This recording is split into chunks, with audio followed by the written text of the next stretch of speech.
de par ta nature, Seigneur. Tu es fidèle dans ta parole. Tu es fidèle dans tes promesses. Et nous pouvons toujours compter sur toi. Nous voulons, Seigneur, te dire merci pour ce moment. Nous voulons te dire merci, Seigneur, pour cette occasion où tu t'es choisi pour parler à ton peuple. Trouve gloire en chaque instant. Trouve gloire, Seigneur, en chaque parole qui sortira de notre bouche. Fais de nous cet instrument par lequel tu passes pour bénir ton peuple, pour parler à ton peuple, pour avertir ton peuple, pour instruire ton peuple. Fais-le, Seigneur, pour ta gloire. En ton nom, Jésus, nous avons ainsi prié. Amen. Merci beaucoup. On peut se rasseoir. Toute la gloire à Dieu. Nous sommes très ravis de nous revoir encore si nombreux. Que Dieu soit béni parce que là, nous constatons qu'il reste peu de chaises non occupées. Que l'honneur revienne au Seigneur. Je vais lire deux portions des Écritures. Le texte est un peu long, mais je vais m'efforcer de les lire assez rapidement. Nous ouvrons nos Bibles dans le livre de Ésaïe au chapitre 36. Nous allons lire le chapitre 36 et quelques versets du chapitre 37 afin de comprendre le message que le Seigneur nous a préparé pour ces jours. Amen. Amen. Est-ce que quelqu'un est dans la joie cet après-midi? Amen. Amen. C'est une grâce de nous retrouver cet après-midi, n'est-ce pas? Amen. Merci. Nous lisons au nom du Seigneur. La 14e année du roi Ézéchias, Sanchérib, roi d'Assyrie, monta contre toutes les villes fortes de Juda et s'en empara. Et le roi d'Assyrie envoya de Lachis à Jérusalem vers le roi Ézéchias, Rabshakeh, avec une puissante armée. Rabshakeh s'arrêta à Lacaduc, de l'étang supérieur, sur le chemin du champ du Foulon. Alors Eliakim, fils d'Ilkaya, chef de la maison du roi, se rendit auprès de lui avec Shebna, le secrétaire, et Joach, fils d'Azaph, l'archiviste. Rabshakeh leur dit: dites à Ézéchias, ainsi parle le grand roi, le roi d'Assyrie. Quelle est cette confiance sur laquelle tu t'appuies? Je te l'ai dit, ce ne sont que de paroles en l'air. Il faut pour la guerre de la prudence et de la force.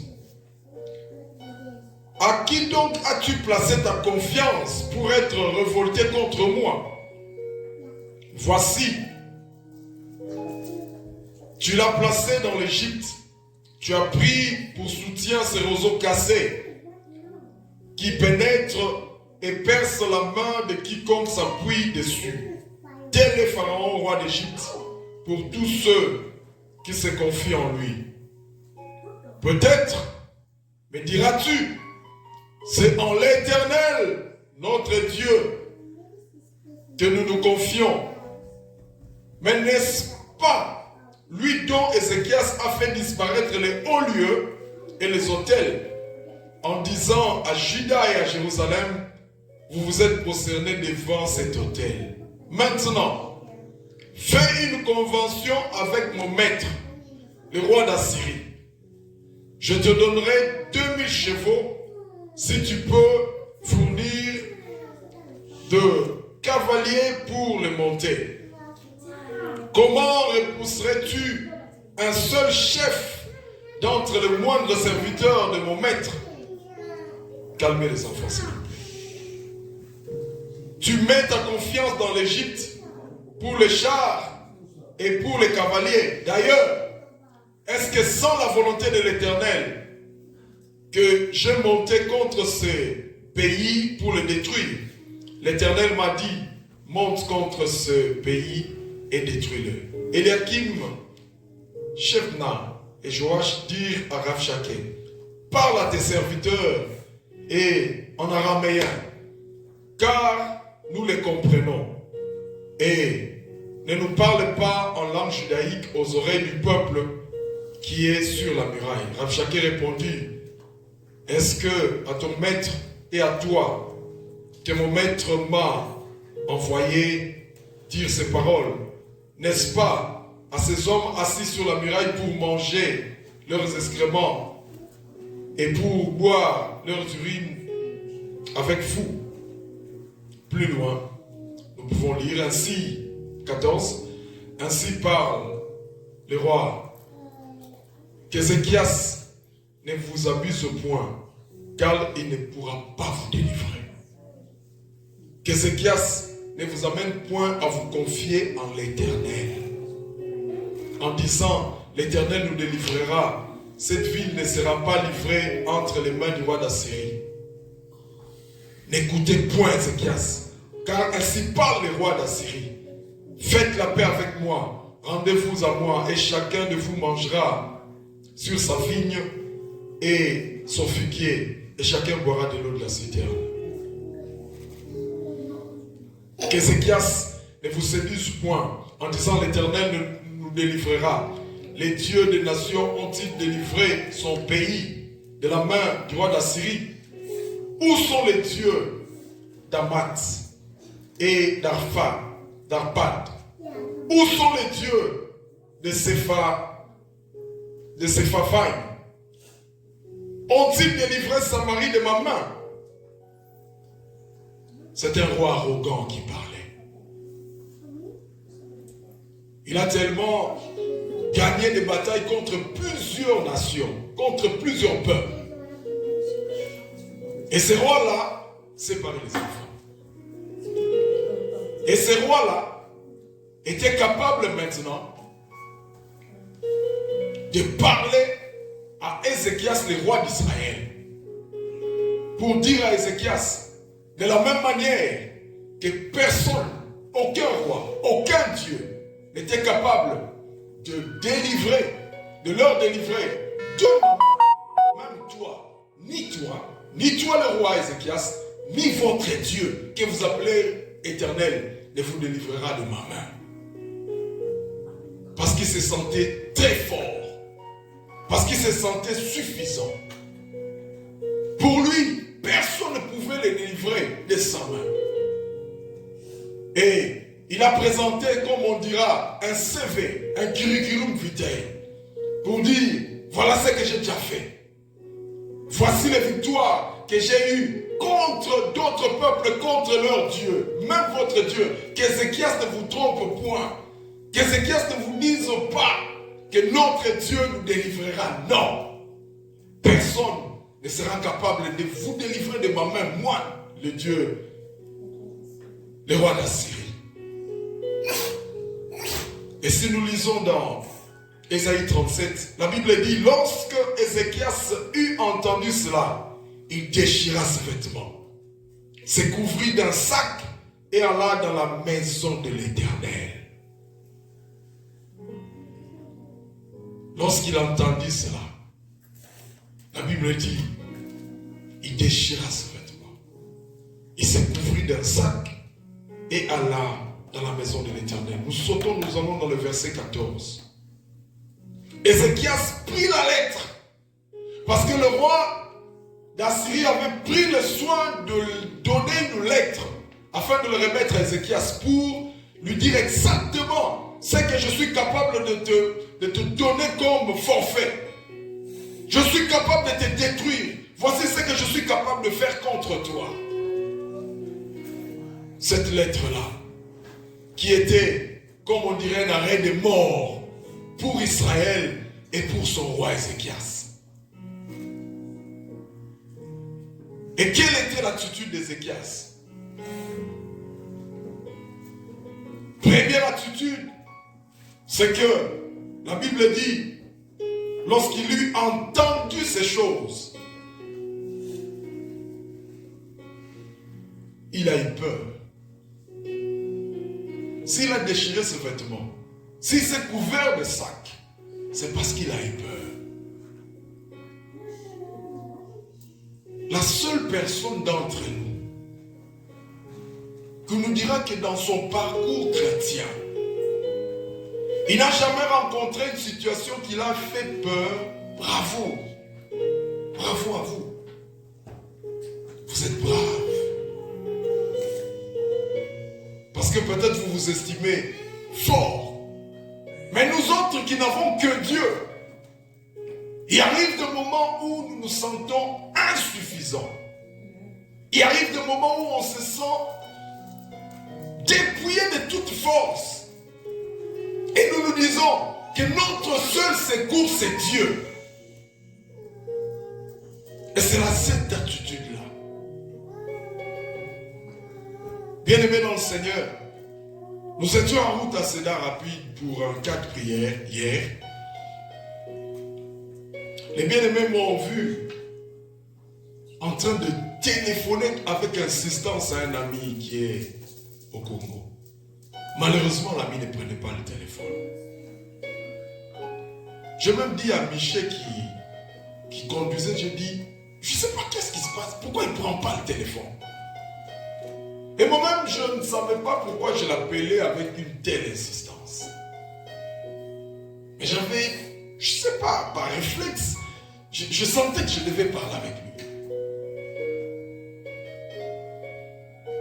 Et quand nous sommes rentrés, j'étais tellement fatigué. Et en prière, j'avais mis mon téléphone sous vibreur. On a connu un incident là-bas, là où nous sommes. Un jeune homme a connu un accident mortel aujourd'hui. Il avait presque même perdu connaissance. Les ambulances sont venues, la voiture était complètement envolée au petit coin vers 2h du matin.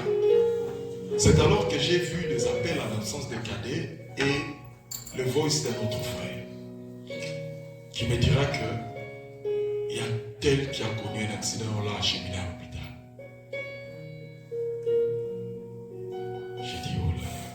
Quand j'ai appelé, on m'a dit effectivement ils sont allés à l'hôpital. Son cas n'est pas très très bien. Dieu merci, ça est sorti sain et sauf.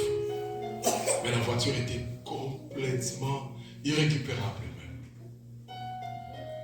Et vers ces heures-là, j'ai appelé l'ami que j'appelais depuis toute la journée. J'ai dit, mais je l'ai eu enfin. J'ai dit, mais qu'est-ce qui se passe?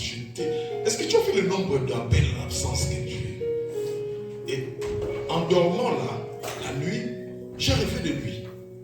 Je l'ai vu en train de souffrir atrocement. Et il avait fait une sorte d'AVC. Et quand je l'ai appelé, j'ai dit, mais je t'appelais, tu ne prenais pas le téléphone. C'est alors qu'il me dira, parce que lui, il vit à Londres, et sa maman était venue rendre visite dans le flat où il est. Et la maman avait piqué une crise subitement comme ça. C'est ce qui fait que quand j'appelais là, ils étaient un peu dans les tourments, ils ne savaient pas, ils n'avaient même pas vu mes appels. Et moi j'ai compris que le Seigneur nous avertit. J'ai donné cet exemple pour dire que, bien aimé, cette vie est remplie de problèmes. Les problèmes peuvent être de menaces que les autres nous font subir. Les problèmes peuvent être aussi le menace que le diable veut nous imposer. Mais les problèmes peuvent être de multiples façons. Les défis que nous avons. Chacun de nous a un défi. Quel est le défi que tu as? Ce n'est pas pour nos beaux yeux que nous étions résolus d'aller assez rapide pour prier. Je vous l'ai dit l'autre fois, c'était un cas sérieux. C'est un cas qui nécessite la prière, je vous dis. Et si Dieu n'intervient pas à ce problème, ça sera fatal pour la famille. Ça sera compliqué pour cette famille-là. Alléluia. Amen. Nous avons de multiples problèmes. La Bible dit que celui qui est dans la joie, qu'il chante des actions de grâce. Mais que celui qui est dans la souffrance, qu'il fasse quoi? Qu'il prie. Si la Bible le dit, c'est parce que la Bible reconnaît qu'il y a un temps où il arrivera que nous puissions traverser des moments de turbulence.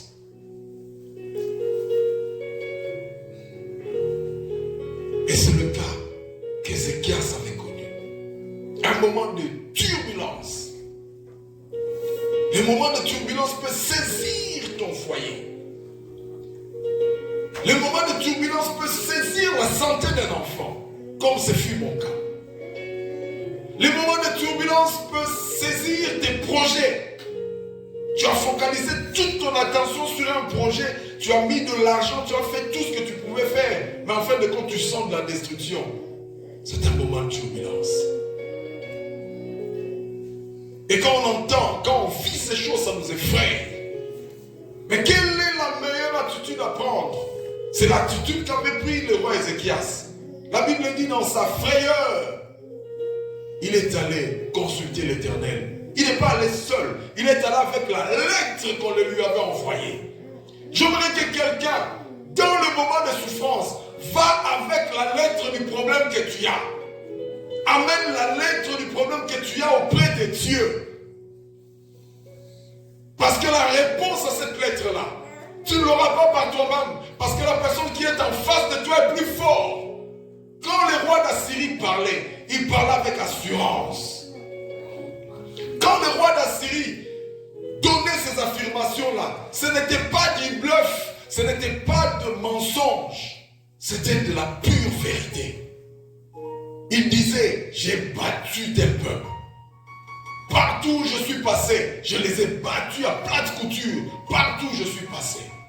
Ils ont consulté leur Dieu et leur Dieu n'était pas capable de leur délivrer de même main. De la même manière, vous aussi, même si vous consultez vos dieux, même si vous consultez l'Éternel, même si Ézéchias vous dit que l'Éternel nous délivrera, ne l'entendez pas, ne le suivez pas, parce qu'il était sûr de sa force.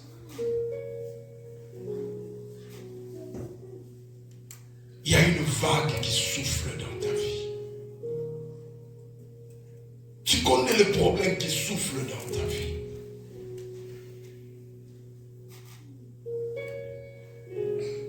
Et ce problème-là, c'est la lettre que tu as entre tes mains. Cette lettre-là contient quoi? Tous les problèmes que tu as. Et quelle est la meilleure attitude? La meilleure attitude, c'est de prendre cette lettre-là et de faire comme Ézéchias au verset 14. La Bible dit exactement ceci. Ézéchias prit la lettre.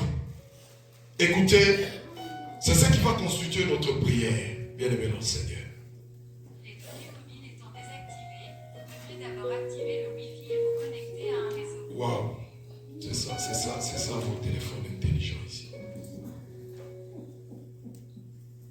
Voilà. Ézéchias prit la lettre.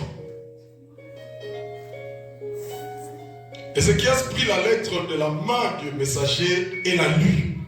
Puis il monta à la maison de l'Éternel et la déploya devant l'Éternel. Ça veut dire que si tu as un problème, prends ce problème, va dans la maison de l'Éternel, va devant Dieu et déploie ce problème à l'Éternel. La Bible dit, invoque-moi et je ferai quoi? Je te répondrai. Verset 15. À qui il adressa cette prière? Éternel des armées, Dieu d'Israël, assis sur le chérubin, c'est toi qui es le seul Dieu de tous les royaumes de la terre. C'est toi qui as fait les cieux et la terre. Éternel, incline ton oreille et écoute. Éternel, ouvre tes yeux et regarde. Entends toutes les paroles. Quand il a commencé, bien aimé dans le Seigneur, qu'est-ce qu'il a dit? Éternel des armées, Dieu d'Israël, assis sur le chérubin. C'est toi qui es le seul Dieu de tout le royaume de la terre. C'est toi qui as fait les cieux et la terre. Il avait un problème. Mais quand il a commencé, il a d'abord commencé par élever la grandeur de Dieu. Amen. Cela voulait dire tout simplement, Seigneur, quand bien même que je me suis approché avec un tas de problèmes, quand bien même que le message qui se trouve dans cette lettre n'est pas un message de joie, mais c'est que je sais, la personne, tu es celui qui connaît tout. Tu es celui qui est plus puissant. Tu es plus grand que ces problèmes. Voilà pourquoi, avant de t'exposer mon problème, j'élève d'abord ton nom. Amen. J'aimerais dire à quelqu'un cet après-midi, ton Dieu est tout puissant. Amen. Il n'y a aucun problème qui dépasse la puissance de Dieu. Je le dis, aucun problème. Il ne suffit que d'une seule phrase de Dieu et que toutes les choses changent. Dieu est un Dieu qui se suffit en lui-même. Amen. Alléluia. Il dit, Éternel, incline ton oreille et écoute. Éternel, ouvre tes yeux et regarde. Entends toutes les paroles que le Sanhédrin a envoyées pour insulter au Dieu vivant. Il est vrai, ô Éternel, que les rois d'Assyrie ont ravagé tous les pays et leur propre pays. Et qu'ils ont ôté. Je sais que tu as fait ça. Il est vrai qu'il a fait ça. Tout ce qu'il a dit, c'est vrai. Et qu'ils ont ôté leur Dieu. Ils ont jeté leur Dieu dans le feu. Mais ce n'était point des dieux. C'était des ouvrages des mains d'hommes, du bois et de la pierre. Et ils les ont anéantis. Maintenant, Éternel notre Dieu, délivre-nous de la main de Sachérib. Et que tout le royaume de la terre sache que toi seul es éternel.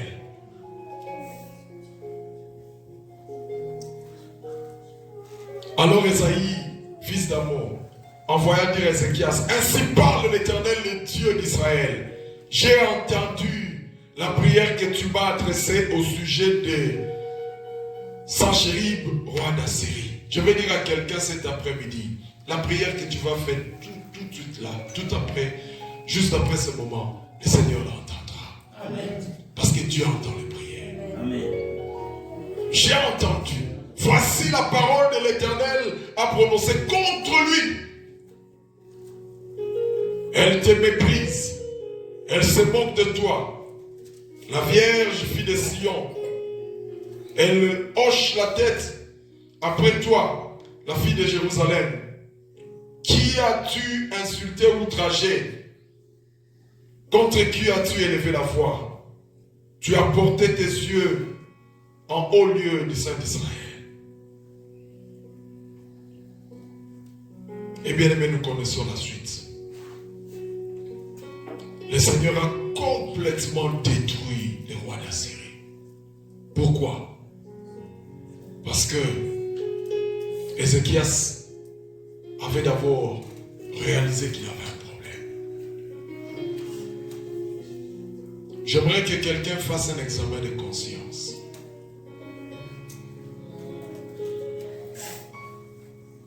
Aujourd'hui, bien aimé dans le Seigneur, tu seras face à ton Dieu.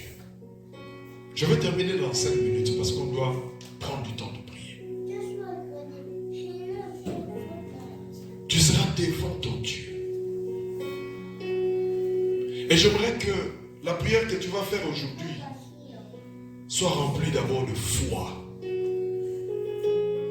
Est-ce que quelqu'un sait que notre Dieu est puissant?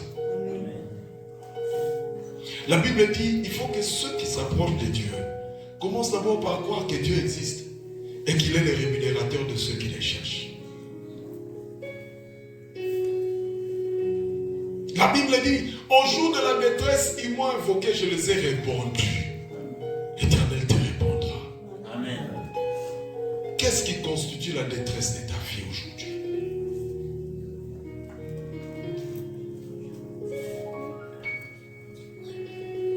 J'aime beaucoup le thème d'une des prédications d'un pasteur que j'ai entendu il y a longtemps. Et le thème de sa prédication, c'était « Maintenant ça suffit, il faut que ça cesse ».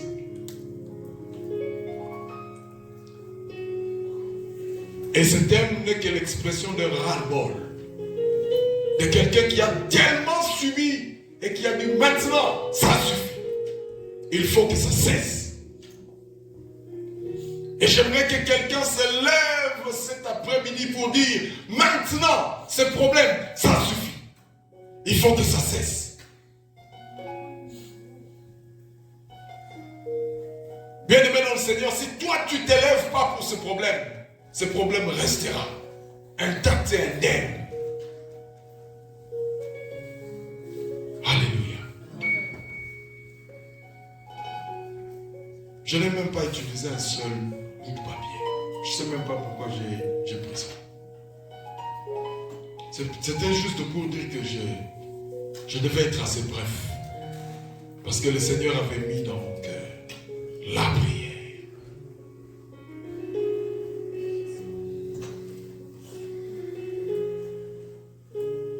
Je vais faire un récapitulatif pour dire il avait un problème.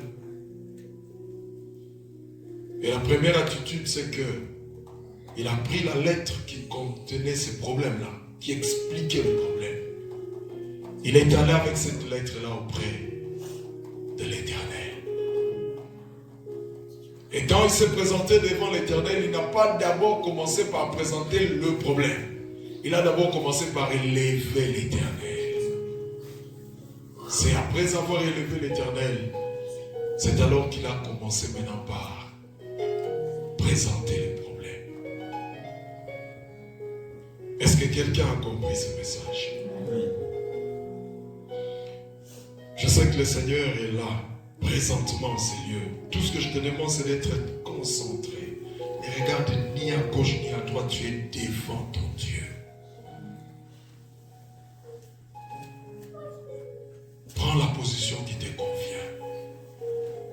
Pour certains, la bonne position de s'asseoir, assis-toi. Pour d'autres, la meilleure position pour eux, c'est de s'agenouiller. Agenouille-toi. Pour d'autres, s'il faut même dormir face contre terre, ça dépend de la bonne position que tu peux avoir.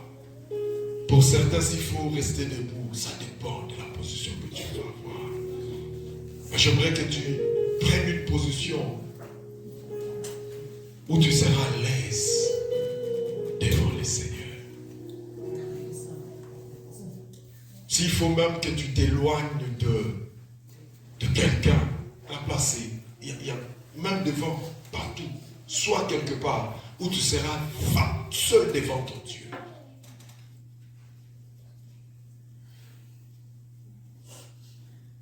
Disons d'abord merci à Dieu pour sa parole.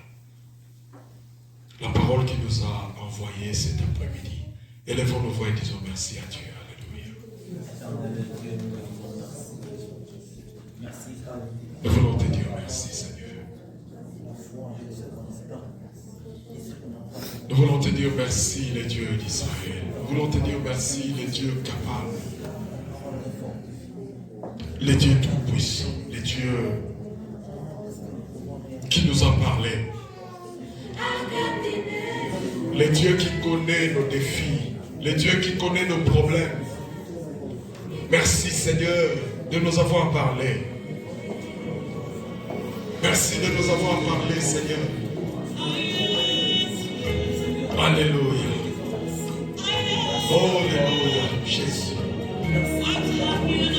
J'aimerais, Seigneur, que quelqu'un cet après-midi dise maintenant ça suffit. Il faut que ça cesse, Seigneur. Je l'ai toujours dit, il n'y a que toi qui es éternel. Mon problème n'est pas éternel. Ma situation n'est pas éternelle. Ma maladie n'est pas éternelle. Mes tourments ne sont pas éternels. Les troubles, Seigneur, qui sont élevés dans mon foyer, Seigneur, ne sont pas éternels. Les problèmes que je vis ne sont pas éternels. Il n'y a que toi qui es éternel. Il n'y a que toi. Bien-aimés dans le Seigneur, nous allons continuer à prier. La Bible dit, quand Ézéchias a pris la lettre, il s'est présenté devant l'Éternel. Il a d'abord commencé par élever l'Éternel. Est-ce que quelqu'un peut élever Dieu en ce moment? Dire à Dieu que tu es plus grand que mon problème, que tu es plus fort que tous les dieux du monde, que tu es plus fort que le diable, que tu es plus fort que la maladie, que tu es plus fort que la stérilité, que tu es plus fort que les tourments, le combat, que tu es plus fort que tout, que tu es le tout-puissant, qui est plus fort que ce géant qui s'est levé et qui combat ma famille. Tu es plus fort, Seigneur, que ce géant qui s'est levé, Seigneur, pour mettre des troubles éternels, mon Dieu, mon roi, dans mon environnement direct. Oh Dieu, le Dieu que nous servons, le Dieu qui nous a appelés à son œuvre, nous voulons t'élever cet après-midi. Nous voulons reconnaître ta seigneurie dans nos vies. Nous voulons reconnaître ta suprématie, Seigneur. Le monde a été créé par toi, Seigneur. Rien de ce qui existe n'existe sans toi, Seigneur. Tout est fait par toi. Tu es puissant, Seigneur. Un seul mot de toi peut tout changer. Un seul mot de toi peut tout transformer, Seigneur. Un seul mot de toi, Seigneur, peut faire sortir quelqu'un, Seigneur, de la prison où il se trouve. Un seul mot de toi peut tout changer, Seigneur. Paul et Silas, Seigneur, étaient dans la prison, Seigneur. Au moment où ils ont pris la résolution, Seigneur, d'élever vers toi des louanges éternellement, Dieu, mon roi, les chaînes s'étaient brisées. Ta louange, la louange à toi brise les chaînes, Seigneur. Les dieux capables, les dieux que nous cherchons nuit et jour. Regarde, Seigneur. Alléluia. Alléluia. Bien-aimé, lève-les, Seigneur. Élève ton Dieu. Élève ton Dieu. Si ton problème par son nom, si ton problème par son nom, si ce problème est la maladie, si ce problème par son nom, si ce problème est un problème d'immigration, si ce problème par son nom, si ton problème est un problème, je ne sais de quelle sorte de problème, si ce problème par son nom, cite-le devant l'Éternel. Si ton frère ou ta soeur est malade quelque part, parle, prends ce problème, amène ce problème devant l'Éternel. Si ta famille vit dans le tourment, élève-toi, va devant Dieu et présente ce problème devant Dieu. J'aimerais prier, Seigneur, pour ce couple. Hier, Seigneur, nous avons prié, je continuerai toujours à soutenir ce couple. Les dieux que nous servons, les dieux des miracles, les dieux capables de changer les donnes. Alléluia. Alléluia. Les dieux capables. C'est lui qui est monté sur la croix. Jésus. C'est lui qui a dit, c'est par mes meurtrissures que nous sommes guéris. C'est par tes meurtrissures que nous sommes guéris. Tu t'es fait malédiction, Seigneur, afin que nous soyons bénis, Seigneur. Tu t'es fait rabaisser.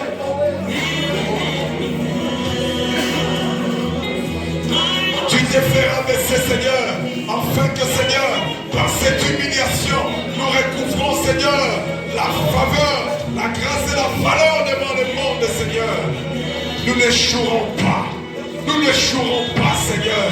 Nous marcherons la tête haute à cause de notre Dieu. Nous marcherons la tête haute parce que nous savons qui vit en nous. Celui qui vit en nous est plus fort que celui qui est dans le monde. Celui qui vit en nous est capable de tout. Celui qui vit en nous est capable d'apporter la délivrance, Seigneur.